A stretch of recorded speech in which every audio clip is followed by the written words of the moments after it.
त्यांच्या डोळ्यात तुमच्यासाठी काही स्वप्न आहेत, तुमच्या अडचणी समजून घेण्याची संवेदनशीलता आहे. त्यांच्यावर आपल्याला विश्वास ठेवणं म्हणजे आपल्या स्वतःच्या ताकदीवर विश्वास ठेवण्यासारखा. माझ्या सर्व युवक बांधवांना सांगायचं आहे, तुमच्यासाठी संधी निर्माण करणे काळाची गरज आहे. रोजगार, उद्योग, स्टार्टअप, शिक्षण या सर्व क्षेत्रात पुढे जाण्यासाठी मजबूत नेतृत्वाची गरज आहे. बारामतीला देशाच्या नकाशावर अधिक ठळक करण्यासाठी नवे प्रयोग आवश्यक आहे. शेतकरी बांधवांनो, तुमच्याशिवाय तर बारामतीची ओळख पूर्ण होऊ शकणारच नाही. तुमचं उत्पन्न वाढवणं, शेतीला तंत्रज्ञानाची जोड देणं, बाजारपेठ उपलब्ध करणं ही सर्व कामं पुढे सातत्यानं सुरू राहिली पाहिजे.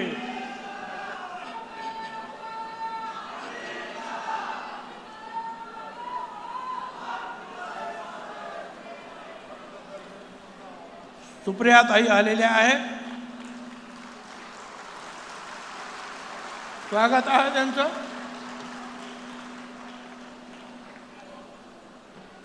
त्यांनी ते सगळ्यात सुरुवातीला जाहीर करून टाकलं की आमचा सुनेत्राताईंना पाठिंबा आहे, आम्ही उमेदवार उभं करणार नाही. आणि मग त्या पावलावर पावलं ठेवून महाविकास आघाडीच्या इतरांनी सुद्धा निर्णय घेतला. मला आपल्याला अधिक न बोलता एवढं आहे, बांधवांनो आणि भगिनीनो, दुःख जरी मनात असलं तरी अश्रू पुसून उभं राहायचं आहे. आता निर्धार करायचा आहे. मतांच्या एका बटनातून भविष्य घडवायचं आहे. ज्योत विजू देणार नाही, हाच आपला निर्धार आहे. बारामतीच्या विकासासाठी तुम्ही आम्ही सगळे तयार आहोत. धन्यवाद. जय हिंद, जय महाराष्ट्र. धन्यवाद भुजबळ साहेब. दरम्यान बारामती लोकसभा मतदारसंघाच्या खासदार सौ सुप्रियाताई सुळे यांचं आगमन झाले. ताई, आपलं स्वागत.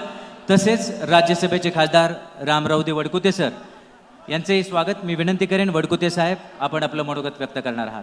आजच्या सांगता सभेच्या निमित्ताने राज्यसभा खासदार रामरावजी वडकुते.